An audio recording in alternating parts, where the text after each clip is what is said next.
Good morning, Patriots. I'm going to wait until someone comes in. Talking government shutdown today, or government reopening, I guess. The end of the government shutdown. This is what Ben wanted to talk about. I'm Joel Fieri. I'm here solo today. Ben's traveling for work. There's AC, good old AC. AC, you're the one coming in first these days with Carrie gone. It's between you and Ben. So I'm going to show a couple clips here of different reactions to the government reopening and the end of the shutdown and what that means and who won, who lost. So I'll just get right to it.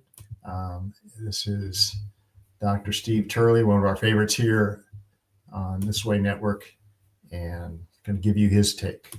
The Schumer shutdown has officially come crashing down. After 40 days of pure chaos, flights canceled, first responders unpaid, millions of Americans suffering, Democrats caved. And what did they get in return? Nothing. Absolutely nothing. That's not hyperbole. That's exactly what just happened. And the details are even more devastating for Upchuck Schumer than you could ever imagine. Stick them at the very end of this video because... Okay, so that's Dr. Steve Turley. He thinks, which is probably the general consensus, is that even in the Democratic Party, they're like, what seems to be, what did we do all this for if we were just going to give up and not get what we've been demanding this whole time? And but I wanted to give you Tim Pool, who I show you from time to time here, and they see you love Dr. Steve. Yeah. So this is Tim Pool's take. Briefly, I'm going to give this to you, and he's not so sanguine on it. Shutdown is officially over, ladies and gentlemen. Donald Trump signed the bill earlier this morning or late last night, and you can all get back to work. The airlines are going to restore many of these flights. They froze the amounts of flights that were being suspended with news of the government shutdown ending. Air traffic controllers are returning to work. Everything is getting back to normal, except for that whole, the economy is collapsing and we are screwed. And Donald Trump has offered up thousands of H-1Bs and 600,000 Chinese students coming to the United States because we are cooked. You know? Okay. So, yeah. So Tim's not quite as happy as Dr. Steve is. But he does make some good points, and it's something that you don't hear a lot of voices saying this, but one thing that Tim Pool was saying is all of this did because we can't pass a budget, right? We got to keep figuring out these continuing resolutions because the Senate cannot pass a budget like it's supposed to, like it's constitutionally required to do. So we have to go through all this, and we're going to go through it again in January. This is the agreement that they reached is only through, I think, the end of January. And so we're going to have this fight again. And the point that Tim Pool was making is there's not going to be the pressure because of holiday travel. You know, the flights being canceled right on the eve of Thanksgiving and the holiday season put a lot of pressure on Congress, especially the Democrats in Congress, to get this thing done. So we kicked the can down the road enough for 2.5 months, basically is what they're saying, or a month and a half. So, and then in January, there won't be that tension. There won't be that pressure because if they're canceling flights at the end of January, it's not that big a deal. It's not like it is in early November, right? Or mid-November. So that was Tim Pool's point.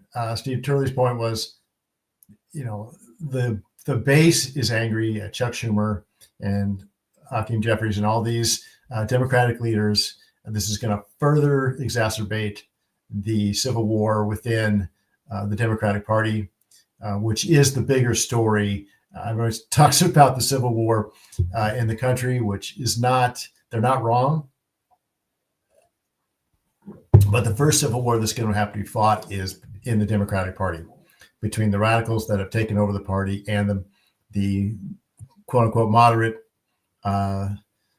Democrats that are befuddled and scared to death of the people that they see ascending to the leadership of their party and winning elections in New York and now Seattle, right? The Marxists. The Marxists are taking over the Democratic Party, and the quote unquote just people who just want to be liberal, who don't want to be Marxist, are having trouble getting with the program, and there's going to be a big fight with that. That's the first fight that has to happen. So those are the two views on the government shutdown itself, and then the government opening back up. Temple did make a very good point about the visas, the H1N1 visas that Trump is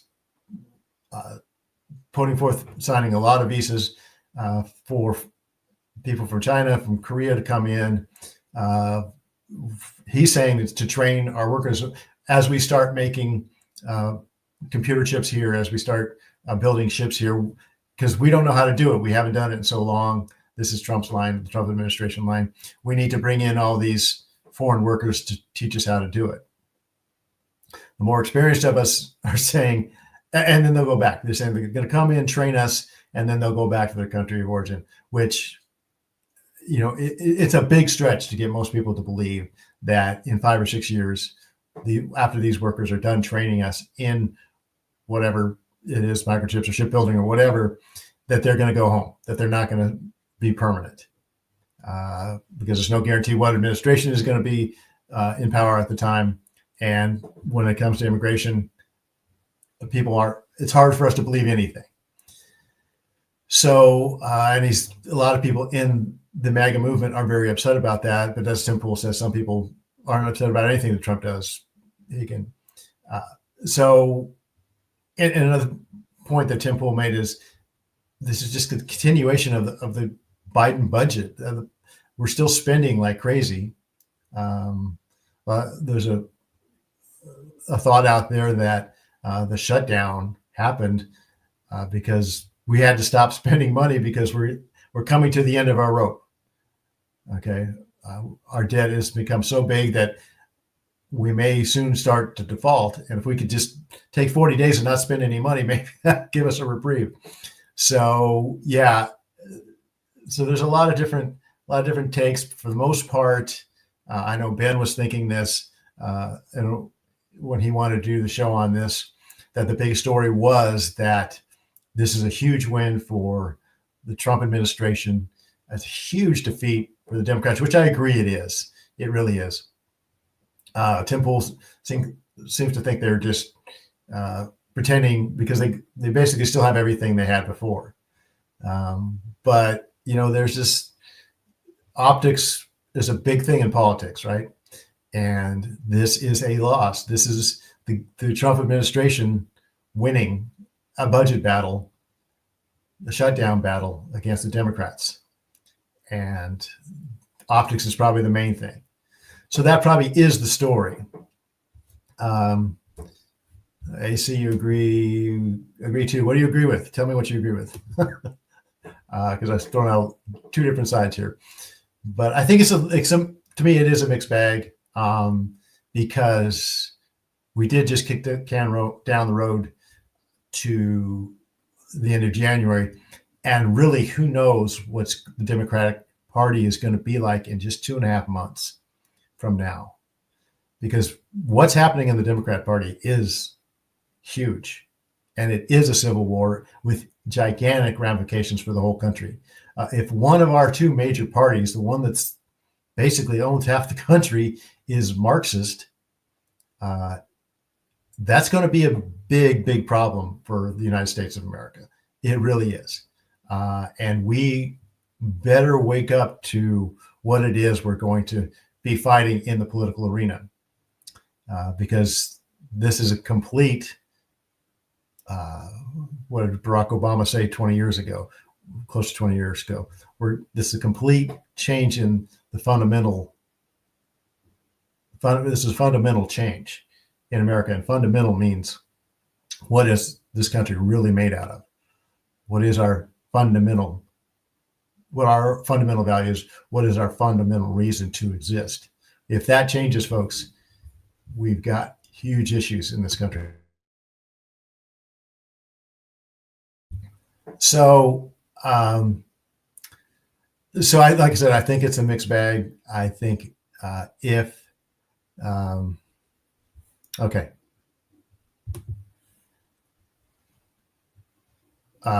So they got everything they wanted. Trump held the line. And then, yeah, New York scares me with Mamdani. And now I hear that just yesterday, the news came out that Seattle elected a Marxist mayor too, a communist mayor. So again, this is as hard as it is to believe, and as much as we could sit here and say we don't want socialism, socialism is a failed experiment. Socialism is on the rise. It's on the rise in blue states, and again, this is the battle, right? This is a Democrat battle we're talking about, a Democrat problem that, if they don't get right, will become an American problem. But socialism is on the ascendancy. A lot of young people, young Democrats, don't see a problem with it. They don't have the world experience, the lived experience that people our age do. They haven't seen socialism for what it really is because they've been lied to. I remember Milton Friedman said years ago, after the Cold War ended, he said, we just fought a 40-year Cold War between capitalism and socialism and communism, and capitalism won decisively. We proved that capitalism is a much better system than socialism. We've shown socialism for what it is, for the evil worldview that it is, the enslaving, the impoverishing, violent worldview that it is. And after that happened, after everyone saw that victory, after capitalism proved itself vastly superior to socialism, people sat back and decided, you know what we need? We need more socialism. And it seems to be the original lie, I guess, the original sin. I don't know. But if you look at what the Democrats were fighting for in the budget deal, it's not inconsistent with their move towards socialism and Marxism.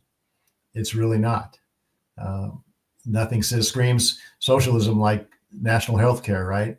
And the Obamacare subsidies were a big bone of contention. And really, thank God, Trump and the administration held the line. The Republicans held the line this time. Finally, they held the line, saying, no, we're not going to do that. The SNAP payments is another thing. The S in SNAP means supplementary, right? It was there to just help people who maybe needed a little more help. You know, they're already feeding their families, but this is we'll just supplement that with extra. Well, when you start supplementing, this is how socialism begins. We're just going to supplement. Pretty soon, that supplement becomes the main way that people are feeding their families. And they'll have someone. I think that an extremely large woman a couple of weeks ago talking about the SNAP benefits, how she can't feed her children, and yet she's obviously feeding herself. And someone I think Adam Carolla made a comment on that, and he was blasted for it. But it's true.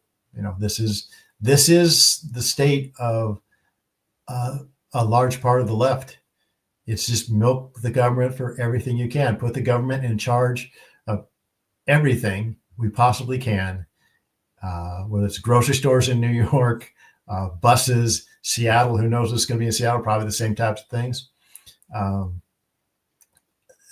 And just more government.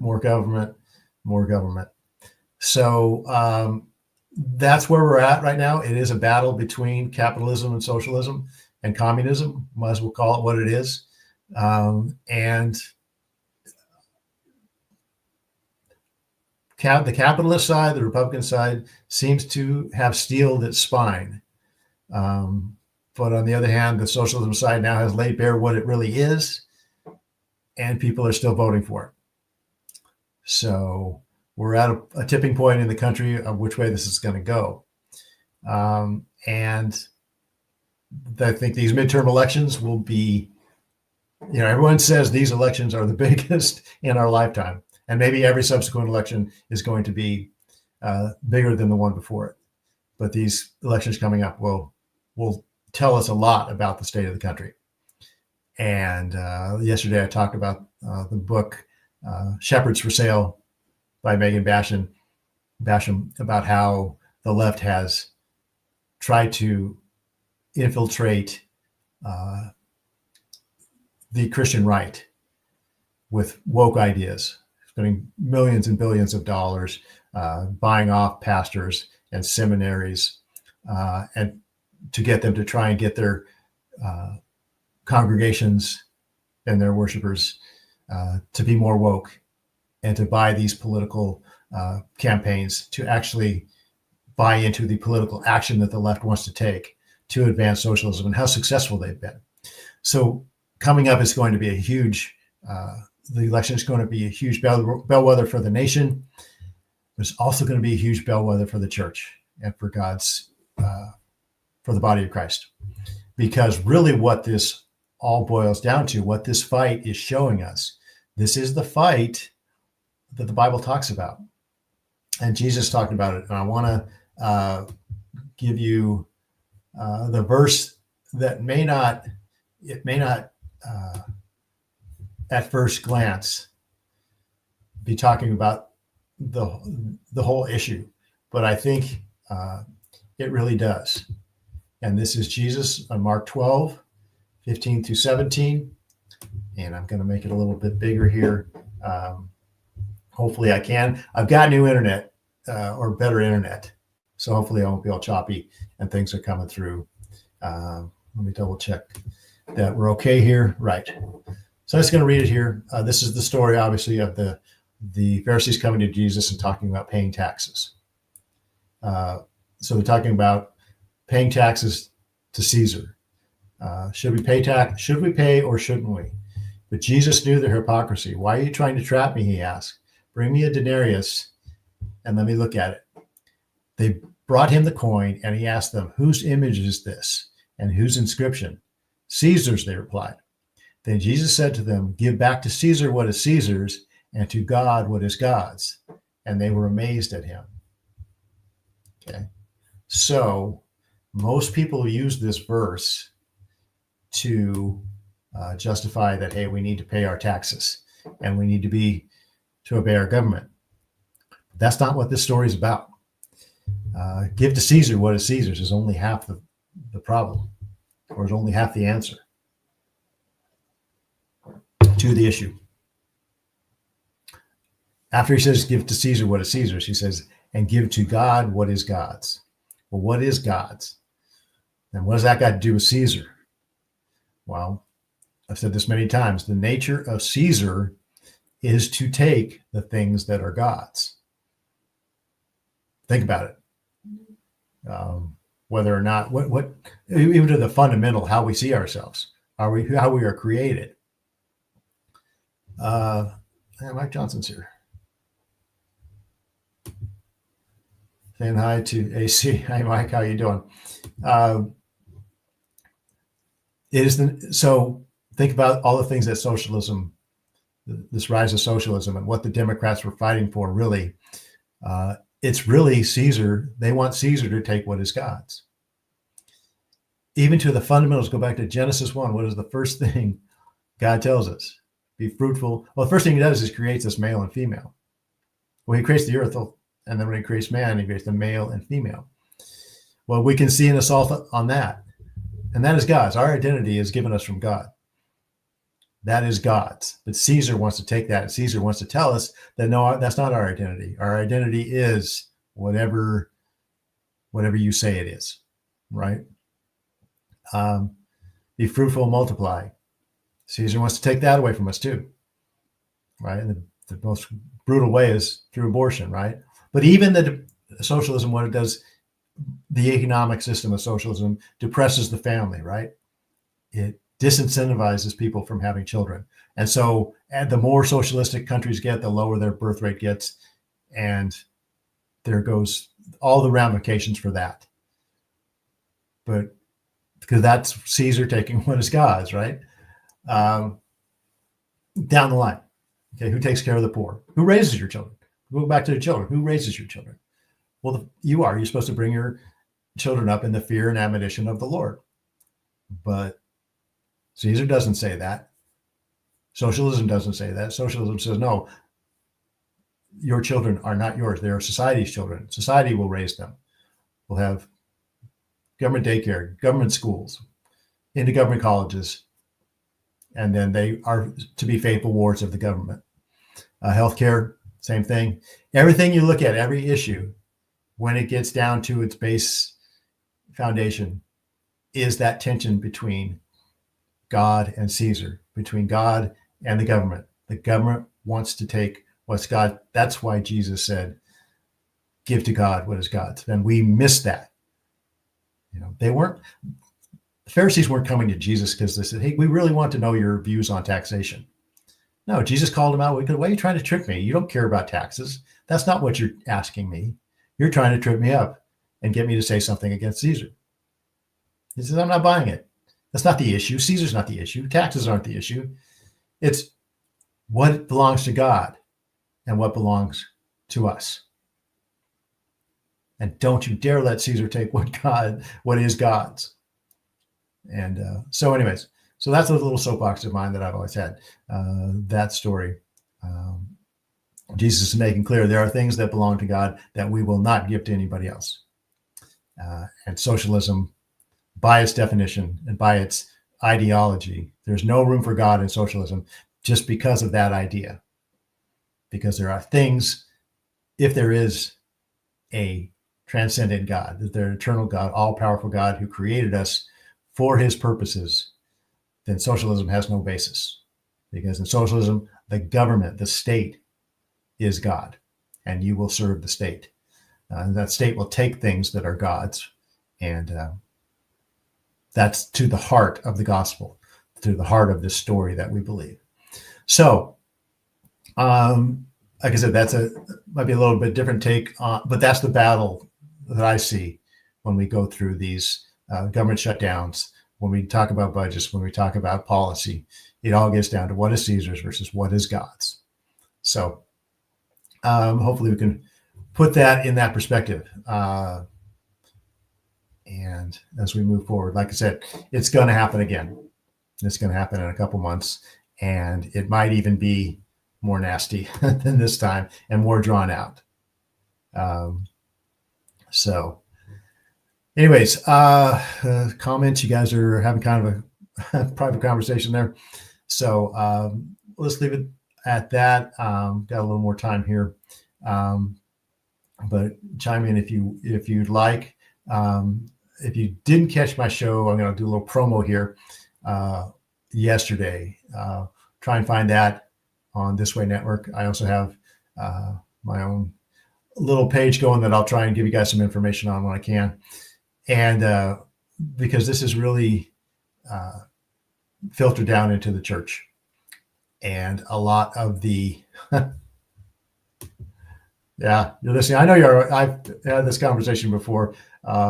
You guys have conversations, but yet you still are listening. And thanks, Mike. I appreciate that. So, excuse me. This book, Shepherds for Sale by Megan Basham, talks a lot about how, like I said, how the left, the hard left, is investing a lot of money to basically do the same thing to the evangelical side of the Christian world as they did with the mainline denominations, infiltrating them from inside, getting the church to accept all these leftist ideas that are basically taking away what is God's and giving it to the government. And it's a really significant book. It's a really significant thing that's happening now, phenomenon that's happening, that's going on, and it's very timely. And if you can get that book, please do, because these subjects really do dovetail. Because as Christians, we need to really decide amongst ourselves what is God's and what is government's, and we need to stick to that. And our leaders need to do that. We need to be able to talk about these in church. One of the reasons why Christians are so dysfunctional on this and so susceptible to this is because there's this idea in church that you can't talk about politics and culture. If you try and bring it up, people will, no, we don't want that here because that's divisive, or people will get mad. So we just don't talk about it. My old church, recently, the pastor was quoted as saying why he doesn't speak out on social issues. He says, because if you don't speak out on social issues, it really frustrates people. But if you do speak out on social issues, it infuriates people. So he said, I'd rather have them frustrated than infuriated, which I understand is a conundrum. But at the same time, one of the reasons they're infuriated is because the subject is never broached. And we don't know how to talk to each other about these things. So when it does come up, it ends up being a blow up. It's kind of like in a family or in a relationship, in a marriage. If you have a problem, there's a problem between the husband and wife, or if there's a problem within the family and nobody talks about it, if it's swept under the rug, if it's held down, then when it does come up, there's an explosion because we've been in denial of this so long, we've suppressed this so long, just so we can get along, just because of the right now, that when it inevitably does come up, like it inevitably came up with Charlie Kirk, when Charlie Kirk was killed. This is when this suppressed issue blew up in the church's face. And what happened, right? If you talk to anybody in the Christian world, they'll have a story one way or the other of how their church either talked about the Charlie Kirk assassination the Sunday after it happened. They didn't talk about it. They mentioned his name. They didn't mention his name. Based on that, I've heard all kinds of stories of people at my church. There was a couple that left the church because our pastor dared to mention his name and say we should just be praying for the whole situation. And they said, no, we can't have that. We're out of here. He was a white supremacist. He was raised, whatever. And my pastor didn't really even take a side, but he was just sympathetic to the whole situation and everyone involved. But for that couple, it was just too much. And I was talking to my pastor actually this morning, and I said, good for you. You only had one family do that, because I've heard of other churches where a major portion of the congregation sometimes even got up and walked out, or let the pastor know, we're out of here. You didn't mention his name, or you didn't even mention it, or you mentioned his name and you said, that how horrible it was, and we're gone now. Those type of reactions come because we don't talk about things like this.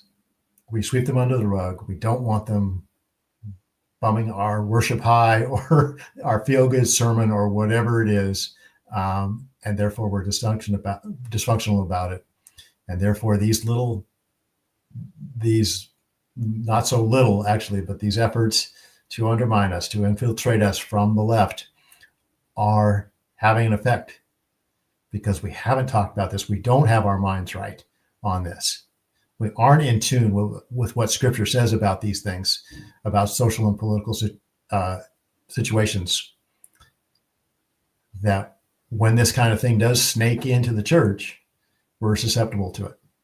So we have to find some way to civilly and calmly and intelligently, with grace, talk about these things, because they're coming. If this war between socialism and capitalism and the Judeo-Christian worldview ethic versus the Marxist worldview ethic, if that's coming one way or another, it's going to come in the church. It's either going to blow up in the church's face, or it's going to be dealt with because we've talked about it and we've been clear on these things. I hope that makes sense, because to me, that's what's involved in this whole political thing. And that was what the real story was behind the shutdown and the budget battle. So I'm out of time. Again, it went fast as it always does. And I will see you next week on Thursday. And take care, everyone. Thanks for listening. Hey, it's Joel here. If you enjoyed this, you know what to do. Go ahead and hit that like button, subscribe, and share it with someone who might need to hear it. And if you disagree or have a different thought, please leave a comment. I'd love to hear what you think. Thanks for watching.